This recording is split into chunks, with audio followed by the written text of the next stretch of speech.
Where's my tacos? Taco.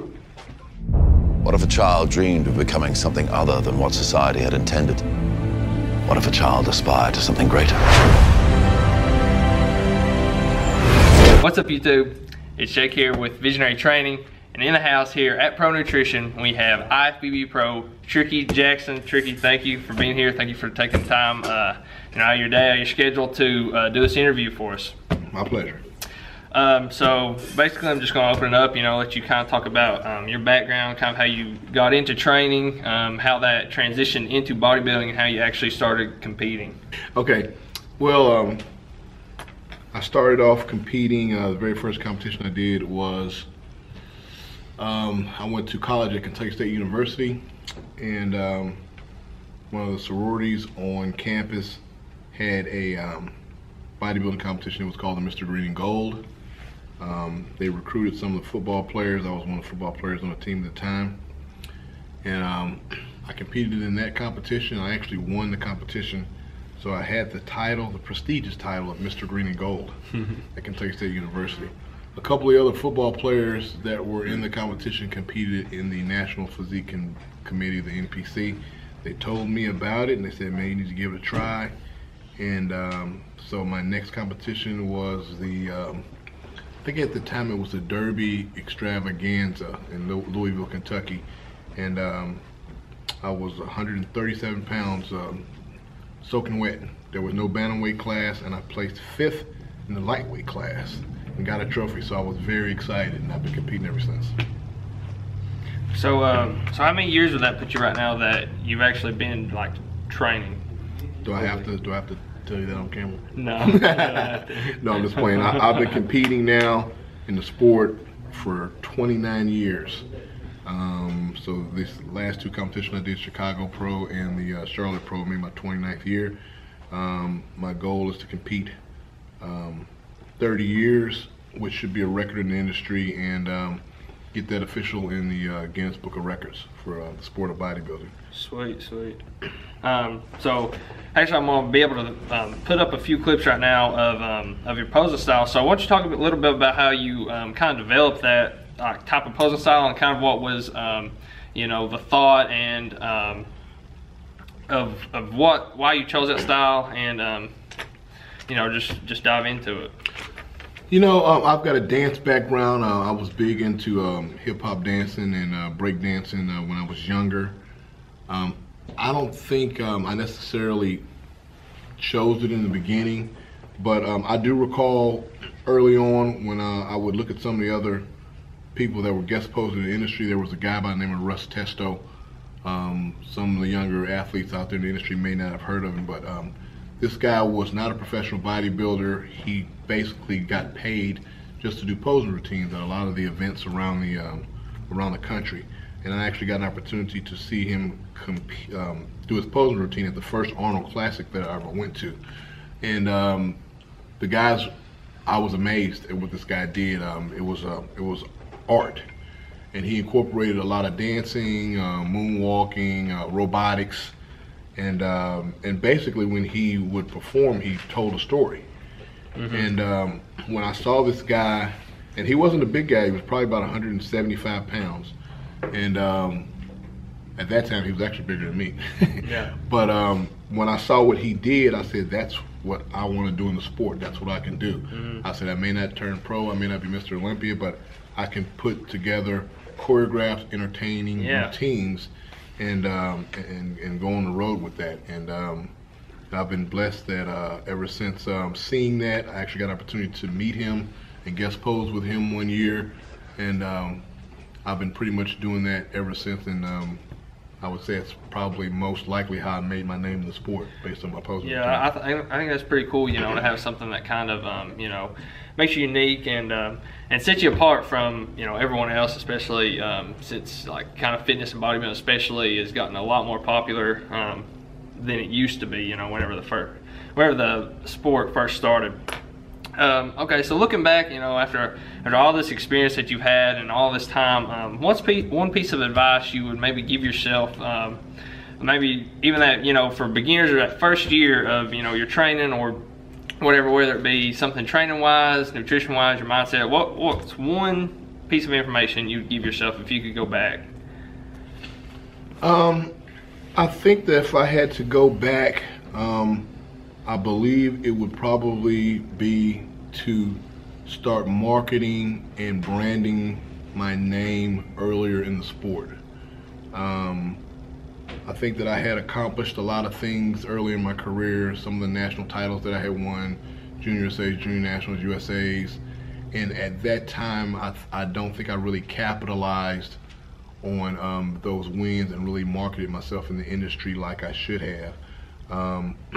Here in the past probably 8 to 10 years of my career, I've really pushed myself more in the industry as a brand and marketed myself more. But I think if I had done that earlier in my career, obviously my fan base would be a lot bigger, and then I think that you know, I would have had a lot more opportunities in the industry. Not that I've had you know, bad opportunities, but I think that I would have had more opportunities. Yeah, okay. I understand where it comes So from. for new people out there, when you start competing, once you feel like this is something that you want to do and pursue, immediately start branding yourself. Professional photos, social media, whatever you can do to build a fan base. And then one of the pieces of advice that was given to me early in my career from Skip LaCour was to find your niche. And that niche for me was posing. So find your niche, what sets you apart, and make that a part of your brand. All right, so you know, kind of still on that same train of thought is, you know, what's the biggest lesson, the biggest life lesson that you could say that you learned? Because I know a lot of people that are, you know, love training and love being in the gym and almost feel that spiritual connection of just going in there and pushing yourself, you know, trying to go to the limit and taking it to the limit, you know, each and every time. So what's one lesson that you say you've learned from training that, you know, you've been able to apply in life, or, you know, your relationships, or just, you know, any other aspect? Well, I think one lesson that I would learn from my experiences in bodybuilding is you always want to have a game plan. You know, you always want to have goals. So once you set your goals, you want to have a short-term goal, you want to have a long-term goal, and then you want to have a strategic plan on how to get there and stick to it. Okay, that's really good, because, you know, this YouTube channel is called Visionary Training. We're all about, you know, having that vision for, you know, not only what you want to look like in the gym, or, you know, whatever your goals are fitness wise, but also, you know, that vision that you have for your life and the life that you want to live. So how important would you say, just from, you know, competing professionally, is it to have that, you know, idea of what you want to look like in your mind, you know, and thinking about that while you're, you know, going through your training and doing your sets and your reps?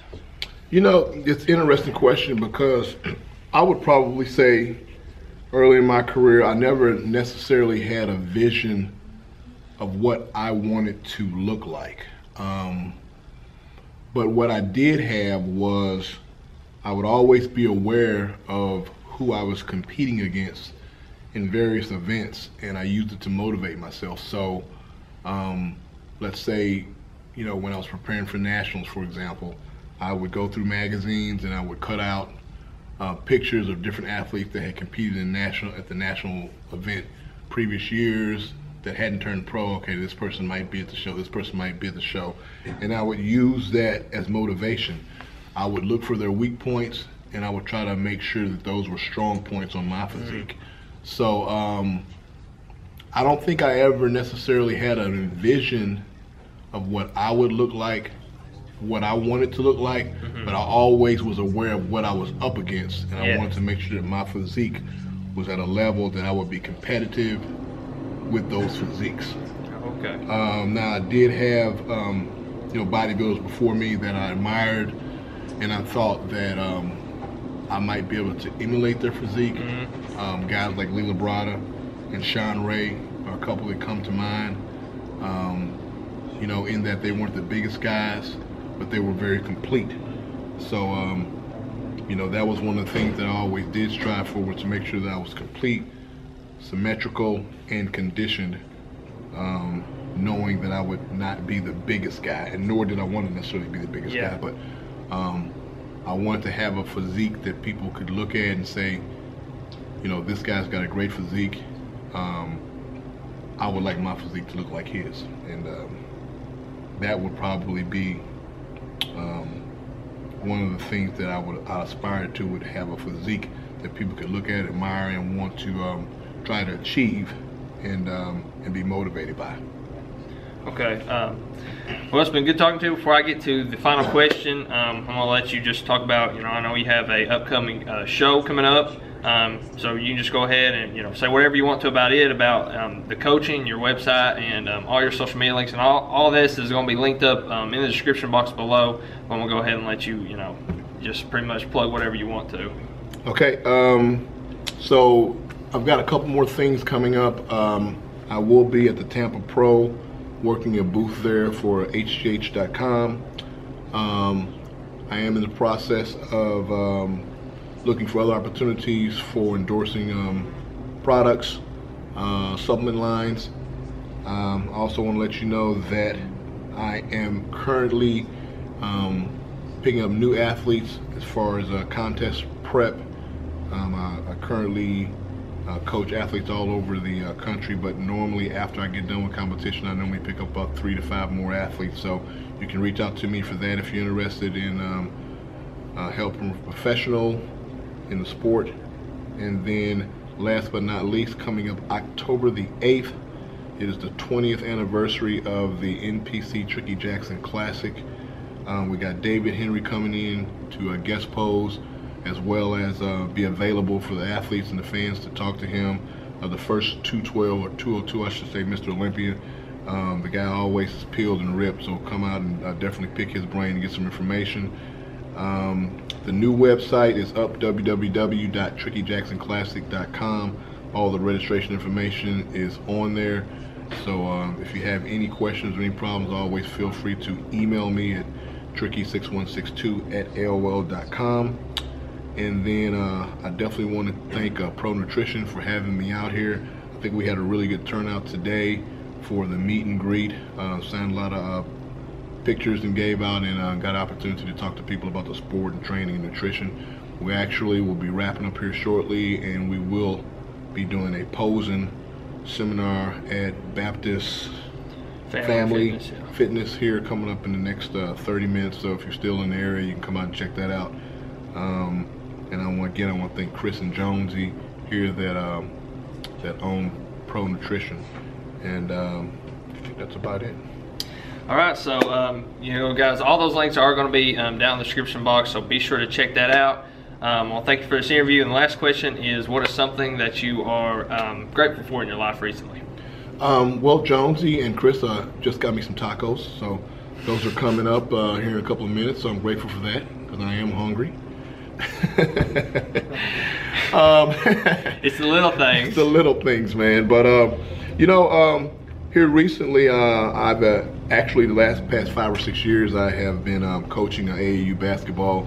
It's kind of a new passion for me, and I've got my oldest 2 sons that participate in basketball, and get an opportunity to coach them, and being a part of that is something that I'm really grateful for. It's just being a part of my my kids' lives and being able to help raise them. And I'll say this to all the dads out there: if you're not a part of your kids' lives and being there to help motivate, mentor, and tutor them through their experiences, that you're really missing out. And that's one of the things that I'm really thankful for, is being able to be a part of their lives and help raise them and turn them into you know, good citizens and outstanding young men. All right, there you have it, guys. Tricky Jackson, thank you. Thank you.